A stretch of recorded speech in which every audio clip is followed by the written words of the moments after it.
में तो ब्रह्म है ना, और उसी से तो फिर अगर निष्ठा हमारे भी है ब्रह्म ना। हमारे में ब्रह्म होता, हम ब्रह्म से हैं, अगर हमारे में ब्रह्म होता तो हम भटकते ही मतलब हम ब्रह्म से हैं या हम ही ब्रह्म हैं? नहीं। हम ब्रह्म से हैं। अगर हम ब्रह्म होते तो फिर भटकते क्यों? भटकने की बात ही नहीं होती। ब्रह्म कैसे भटक क्योंकि सकता हमने है? ऐसे मान लिया ना कि हम नहीं हैं, तो भटक रहे हैं। यही तो बात है, मैंने मान लिया मैं हूँ इसलिए भटक रहे हैं। हाँ, अगर मैंने हमने मान ब्रह्म लिया, नहीं माना ना, हमने अलग मान लिया अपने हमने आप को। अगर मान लिया होता मैं नहीं हूँ तो भटकते कैसे? भटकते हैं। मैंने मान लिया मैं हूँ, तब मैं भटक रहा हूँ। बात समझ रही हैं? तो ये ब्रह्म से, ये प्रकृति है, ब्रह्म से आत्मा है। यहाँ तक मैं आपको बोलता हूँ कि इस प्रकृति में भी ब्रह्म नहीं है, क्योंकि वो अर्थात विषयों में, हाँ, उससे नहीं, ये सब उससे है। आपके कहने का मतलब है कि ब्रह्म इन सब के बिना है, लेकिन ये सब ब्रह्म के बिना नहीं हो एकदम सकते, एकदम कि आधार एक है एकदम। सबका। हाँ हाँ, तो इनडायरेक्टली देखा जाए तो वो है ही ना सब में। हाँ। अब उसके नहीं, बिना हो ही क्यों? नहीं सकता था ना नहीं, कुछ भी। नहीं है। अब पानी के बिना बर्फ कैसे हो सकती है? हाँ, लेकिन बर्फ हो गया तो अब पानी उसके पीछे है, पानी नहीं है। सीधा पानी उसे नहीं बोल सकती आप, उसे सीधा पानी हाँ, अब नहीं बोल सकती, अब उसको बर्फ बोलेंगे हम उसे लोग। बर्फ ही बोलेंगी। हाँ, पर पानी आधार है। पानी मूल आधार पानी है। पानी बर्फ के बिना भी हो सकता है। बर्फ के बिना पानी पहले से था। हाँ, वो था ही ना, मतलब था, है वो था, है और रहेगा। हम्म, ठीक है। और बर्फ का नाश हो जाएगा। पानी अभी भी उसके कड़कड़ में विद्यमान है, लेकिन अब उस आप नहीं बोल सकती ये पानी है, कहना पड़ेगा ये बर्फ है। तो ब्रह्म से आत्मा भी है, ब्रह्म से ये प्रकृति भी है। ठीक है। आत्मा इच्छा अपेक्षा में जीव आत्मा हो गई। जैसे पानी फ्रिज में गया तो बर्फ हो गया। तो आपको जीव का भाव छोड़ना पड़ेगा। जीव भाव कैसे छूटेगा? जब आपको कुछ नहीं चाहिए, क्योंकि कुछ चाहिए ही बदलाव हुआ है, राग द्वेष का। तो आत्म तत्व में आप स्थिर हो जाएंगे। फिर आत्मा परमात्मा की यात्रा करेगा। आत्मा परमात्मा की यात्रा करेगा। यात्रा का मतलब है कि शरीर छूटने के बाद उसमें विलीन हो जाएगा वो। शरीर आत्म शरीर तत्व में का रहते ज्ञान, ही उसका बोध हो जाएगा। आत्म तत्व का ज्ञान हो गया। तत्व का मतलब है कि ये ज्ञान हो गया कि सब वही है, अलग कोई नहीं है। जैसे हम वर्ड्स शब्दावली यूज करते हैं कि ये एनलाइटेंड है, ये अनएनलाइटेंड है, इनको भी एनलाइटनमेंट होना है।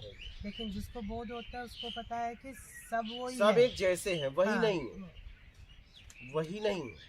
सब उसी से हैं। आप मतलब शब्दावली को अगर हम ऐसे पकड़ेंगे तो हाँ, शब्द ही हाँ, तो शब्द ही तो मकड़ी के जाल की तरह है। यही तो बंधन बांधता है, यही खोलता भी है। आप इसका कैसे उपयोग करती हैं? तो सब एक जैसे हैं, सब एक ही नहीं है।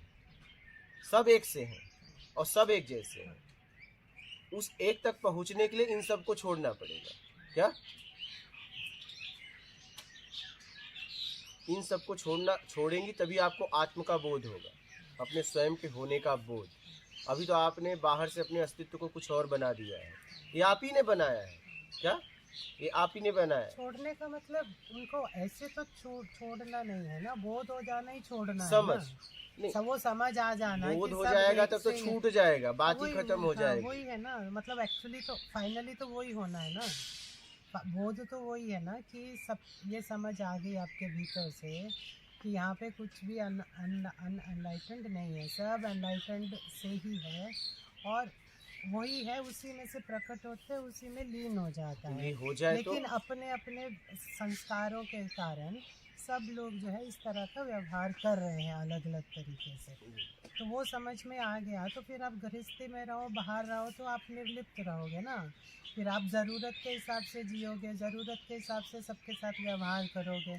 तो फिर आप परिवार में रहो, फिर आप कुछ भी पहनो, कुछ भी खाओ, कुछ भी करो, तो आप परिवार में भी रह सकते हो जरूरत में ही बिना जिएगा। कुछ छोड़े हुए भी, जैसे सब लोग। क्योंकि गृहस्थी में क्या होता है कि आप तो बोलोगे कि छोड़ दो, ये इतना कम पहनना चाहिए। अब वहाँ पे तो 6-7 सोल्स इकट्ठी काम कर रही हैं, सब अपने अपनी ख्वाहिशें लेके पूर्व जन्म से आई हुई हैं। अब दूसरों को तो प्रभावित नहीं कर सकते, आप अपने आप को सबके बीच में रहते हुए ये समझ के साथ आप जी सकते हो।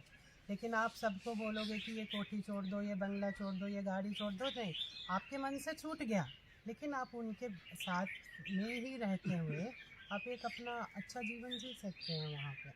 नहीं तो आप ये अच्छा जीवन क्या होता है, बुरा जीवन नहीं, क्या होता अच्छा है? जीवन माने बात सही जरूरत, जीवन बात जरूरत। हाँ, वो व्यक्ति जरूरत में जिएगा, हाँ, ना तो वो अच्छा जीवन जिएगा, ना वो बुरा जीवन जिएगा। हाँ, तो ये शब्दावली तो ऐसे बोलने में आ नहीं तो जाती है ना कभी शब्द कभी। ही तो है, हाँ, शब्द ही तो बंधन तक ले जाते हैं, मतलब शब्द ही मुक्ति तक लेके वो जाते हैं। जैसा जीवन है उसको वैसा देख के जिएगा, बोलने हाँ, का अगर मतलब ये आत्म है। का बोध हो गया तो हाँ, फिर जरूरत में जिएगा, हाँ, आकर्षित करने के लिए नहीं जिएगा। हाँ, वो दिखावा वाली जिंदगी अब उससे नहीं हो नहीं हो पाएगी। पाएगी, नहीं हो पाती। वो किसी को रोकेगा भी नहीं, लेकिन हाँ, उससे नहीं हो उससे पाएगी। नहीं हो पाएगी।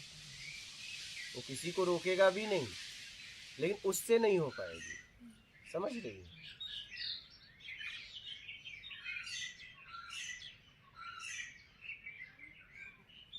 आपको बस ये देखना है कि अगर हम कुछ कर रहे हैं तो किसके लिए, जरूरत में कर रहे हैं कि जरूरत से ज्यादा में कर रहे हैं। बस यही इसी पॉइंट को पकड़ना है, और ये आप ही पकड़ सकती हैं। ये कोई और आपके बगल वाला नहीं पकड़ सकता। क्या? नहीं, ये आप ही को पकड़ना है कि जब आपके द्वारा कुछ कार्य हो रहा है तो क्या सच में उस कार्य की आवश्यकता थी, जरूरत थी कि लोगों को प्रभावित करने के लिए आप कार्य कर रही हैं, या तो लोगों के बदलाव के लिए कर रही हैं। ये देखना है। जैसे स्नान उन्होंने किया, नहीं करते तो मेरा क्या जाता है, स्नान वो किए, नहीं करते वो सोते, लेकिन मुझे लगा कि ये व्यक्ति स्नान कर लेगा और अगर तब सोएगा तो एकदम फ्रेश रहेगा। अच्छा, वो नहीं करते तो क्या मुझे कोई नुकसान था, या वो कर लिए तो मुझे कोई लाभ हुआ? हाँ, उनको करवाने में कुछ गालियाँ हमें सुननी पड़ी, कोई बात नहीं, उनका हित तो हो, गाली ही सही सुन लेंगे। और ऐसा नहीं कि वो दे रहे हैं, नहीं, ये है ही है। जब हमारा कोई विरोध करता है, ठीक है, तो हम डगमगा जाते हैं और फिर अंदर से कुछ उल्टा पुल्टा ही उसके लिए निकलता है, क्योंकि इसमें हम जी रहे हैं ना। बात ये है, बात ये है, हम इसमें जी रहे हैं। तो आप चाहे जैसा खाइए, जैसा पीजिए, जैसे रहिए, आप देखिए सच में इसकी ज़रूरत है, आवश्यकता है, ये आपको देखना है। और कहीं न कहीं आपको शुरुआत में छोड़ने का भाव बनाना पड़ेगा, तभी आप छूटने की स्थिति में आएंगे। अगर आप ये इस भाव, क्योंकि पकड़ने का आपने भाव बनाया था। जैसे कोई नशा कर रहा हो, और नशा कर रहा हो, बैठा हो, 1 साल से उसने नशा नहीं किया, और जाके उससे पूछे कोई नशा करते हुए या छोड़ दिए, अगर उसने छोड़ने वाला भाव नहीं बनाया था तो ये नहीं बोल पाएगा कि मैंने छोड़ दिया या छूट गया। उससे वो कहेगा 1 साल हो गया नहीं किया, मतलब आगे की संभावना है, अभी भी नहीं कर रहा है, लेकिन अभी भी नशा छोड़ नहीं पाया। तो कहीं न कहीं जब आपने पकड़ा है तो आपको कहना पड़ेगा कि मैंने छोड़ दिया। जैसे आपने किसी के साथ अशब्द बोल दिया, ठीक है, अब आपको तो उसका आत्मग्लानि हो गई, आप समझ गई, लेकिन अब आपको उससे जाके बोलना पड़ेगा मुझे क्षमा करो, तब आप छूट पाएंगे, नहीं तो नहीं छूट पाएंगे। इन शब्द का उपयोग आपको करना पड़ेगा। और आप अगर जाके बोलती हैं कि मेरे द्वारा गलती हुई थी, मैं निकल गई, इस बात को वो नहीं समझ पाएगा। आप उससे सॉरी या माफ़ी मांग लेंगी, तब वो आपको छोड़ देगा और आप छूट जाएंगे। फिर आपको इसका एहसास भी हो जाएगा। तो कहने का मतलब ये है कि आपको कहीं न कहीं अगर आपने पकड़ा है तो आपको छोड़ने का भाव एक बार बनाना पड़ेगा कि मुझे अब छोड़ना है। वो वैराग्य भाव स्वामी जी आता है, अपने आप से आता है, इतना स्ट्रांग आता है वो कि फिर उसके लिए कोई ना कोई प्रकृति व्यवस्था कर देती है, कोई ना कोई मार्गदर्शक मिल जाता है, फिर वो आपको संभाल लेता है, फिर वो आपको बताता है कि ठीक है, तुम्हें छोड़ के जाने की ज़रूरत नहीं है, तुम परिवार में रहते हुए भी जैसे जो आपने बताया कि कहीं से भी कर सकते हैं आप। ज़रूरत के हिसाब से जियो, और सबका जितना तुम कर सकते हो, उनकी जिम्मेदारियां निभा सकते हो, वो उतनी जिम्मेदारियां निभाओ, और अंदर से तुम जागृत रहो, अंदर से सचेत रहो, सजग रहो कि क्या है। तो इस तरह से अब जैसे क्या होता है ना, गृहस्थी में हम एकदम छोड़ के सब बाहर से आपको एक्टिंग करनी पड़ती है, हाँ, अभिनय पूर्वक जीना पड़ता है कि हाँ एकदम। ठीक है भाई, क्योंकि घर वाले भी कभी ऐसे बोल देते हैं कि ठीक है आपको ज़रूरत नहीं है, हमारे को है, हम इसी घर में रह रहे हैं लेकिन हमारी ज़रूरतें हैं, तो ठीक है आप अपनी ज़रूरतें पूरी करो। मैं ऐसे रहना चाहती हूँ, मैं ऐसे रहूँगी, तुम वैसे रहो।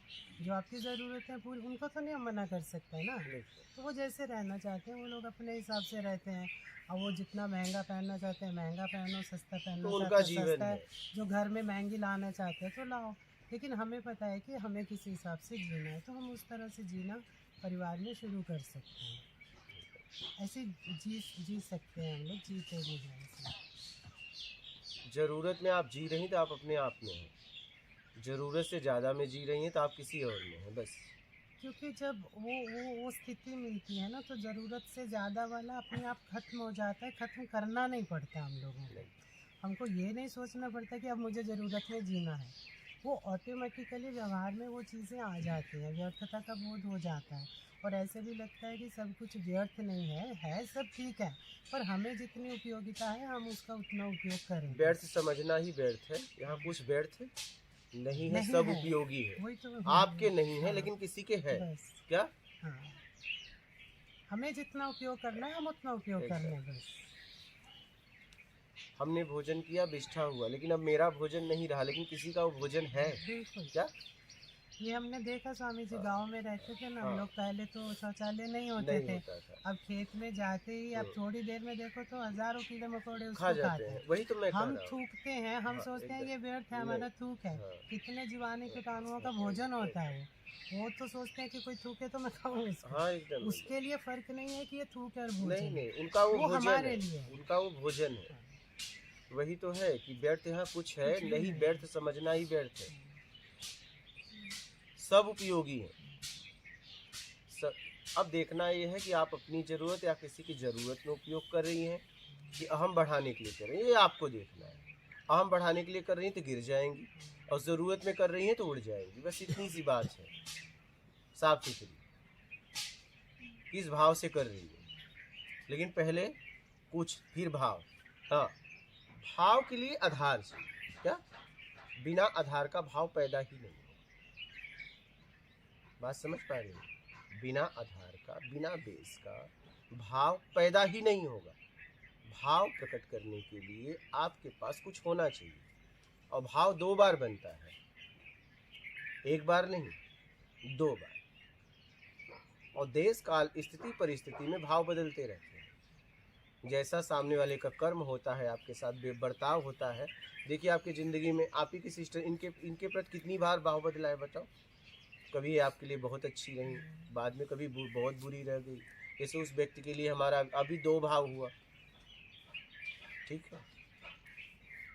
जैसा हमारा बर्ताव वैसा सामने वाले का भाव। तो भाव बनते हैं बिगड़ते हैं, बनते हैं बिगड़ते हैं। एक समय ऐसा आएगा कि आपके पास भाव नहीं होगा, सिर्फ आप होगी। वही है बोध। क्या है? वही है बोध, वही है ज्ञान।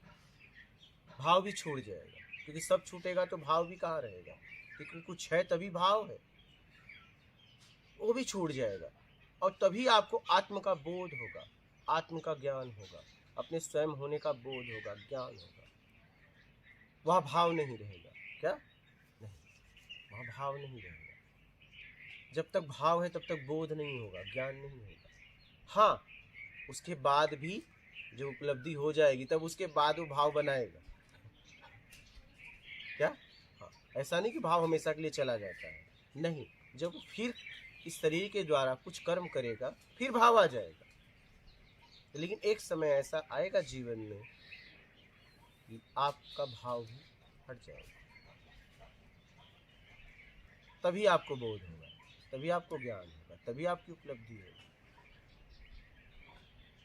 और जब ये हो जाएगा तब आपका आत्मिक यात्रा चलेगा उस परम सत्ता के लिए, और आप शरीर को निमित्त बना के काम करेंगे। क्या? फिर आप अपने आप में रहेंगे, फिर आप अपने आप में रहेंगे, सब करते हुए। वहाँ कर्ता का भाव नहीं रहेगा, वहाँ मेरा का भाव नहीं रहेगा। आप जैसे थे वैसे ही जी रहे हो। क्या? बस आप पहले अपने लिए जी रहे थे, अब लोगों के लिए जियोगे। बस यही ज्ञान है। ज्ञान और ज्ञान। और ज्ञान में पहले मैं, बाद में तुम। ज्ञान में पहले तुम, बाद में मैं। यही है बोध, यही है ज्ञान। बस इतना है।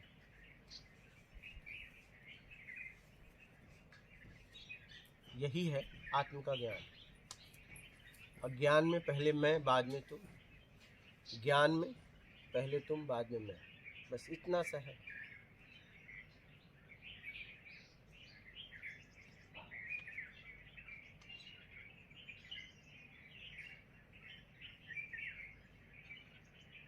बोलिए, और कोई प्रश्न है तो आप बोलिए, आप खुलकर बोलिएगा। हाँ, आप उन्हें मत दबाइए, बोलने दीजिए, उन्हें बोलने दीजिए।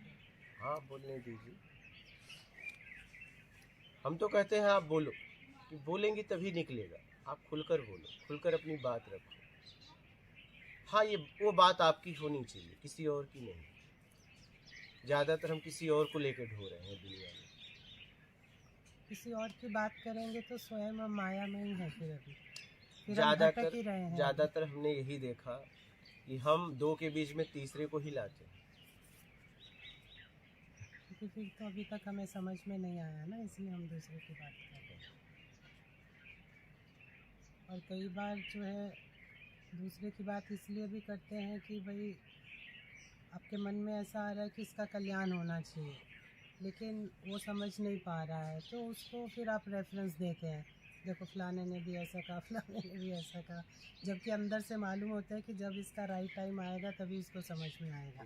बोलने वाले को भी पता होता है कि मेरे बोलने से कुछ नहीं होने वाला है, एक इसका अच्छा टाइम पास हो रहा है, ये बाकी चीज़ों से बचा हुआ है, उस तरफ लगा हुआ है, और इसके भीतर से जब होना है तभी होना है, जब इसके साथ होना है तभी होना है। लेकिन फिर भी क्योंकि उसको निमित्त बनाया गया है तो वो अपना पूरा प्रयास करता है उस चीज़ को निभाने का। फिर गुरु जी समय आने का वेट करना चाहिए? नहीं नहीं करना। देखिए, गर्भ धारण करना है तो आपको प्रयास करना पड़ेगा। क्या उसके लिए इंतज़ार है? हाँ, माँ बनने के लिए आपको इंतज़ार करना पड़ेगा। आत्मज्ञान तक के लिए आपको प्रयास करना पड़ेगा। उसके बाद आपको कोई, आप प्रयास से मुक्त हो गए, फिर आप इंतज़ार करिए। बस फिर आपके पास, आप प्रयास कर भी नहीं सकते, प्रयास के लायक आप नहीं रहे। जैसे गर्भ धारण के बाद अब प्रयास कर सकती है कोई महिला? तो ज़रूरत ही नहीं है। अगर कोई कहे भी तो हाथ जोड़ लेगी, ज़रूरत ही नहीं, आवश्यकता ही नहीं है। क्या नहीं? वैसे ही आत्मज्ञान तक के लिए आपको प्रयास करना पड़ेगा। अथा वो जब चाहे तब आप करवा लें, वो आपके ऊपर है, उसका समय नहीं, ये आपके ऊपर है। तभी तो इसके लिए कहा जाता है प्रयास करो। अगर समय पे होता तो कोई कुछ बोलता ही नहीं, एक ही बात कहता, आराम से इंतज़ार करो, क्या जरूरत थी चिल्लाने की, इतना सीधा बोल देता, इंतज़ार करो। फिर अभी और यही क्यों नहीं आत्मज्ञान? हाँ, तो बस यही अभी तभी हो पाएगा जब आप उम्मीद छोड़ेंगी। आत्मज्ञान क्या है बताइए? आत्मज्ञान क्या है? क्या बाहर से होता है? नहीं, वो पहले से मौजूद है, बस आप बाहर छोड़ दीजिए, आप कहीं और मौजूद हैं, बस इतना सा है, आप कहीं और मौजूद हैं, बस। अगर समझ ना आ रहा है कि कहाँ मौजूद है, ये आपको खोजना पड़ेगा, ये आपको खोजना पड़ेगा। कहीं कहीं आप मौजूद हैं, तभी नहीं हो रहा, ये आपको खोजना पड़ेगा, क्योंकि जितना आपके बारे में आपको मालूम है किसी और को नहीं मालूम है। ये आपको खोजना पड़ेगा कि आप मौजूद कहाँ हैं। ये आपको आराम से देखिए आप कहाँ हैं। क्या पूरी तरह आप पूर्णतः अपने आप में हैं? तब तो बोधय हो जाएगा। कहीं न कहीं आप हैं, देखिए कहाँ हैं। ये आपको खोजना पड़ेगा और आपको वहाँ से छुड़ाना पड़ेगा। और आप कहीं भी हैं तो राग और द्वेष में हैं। क्या? हाँ, या तो राग में है या द्वेष में है। राग द्वेष नहीं है तो आप उसमें हो भी नहीं सकते। क्या? हाँ, हो भी नहीं सकते। राग द्वेष है तो आप उस पिंड के अंदर हैं, उस वस्तु के अंदर हैं।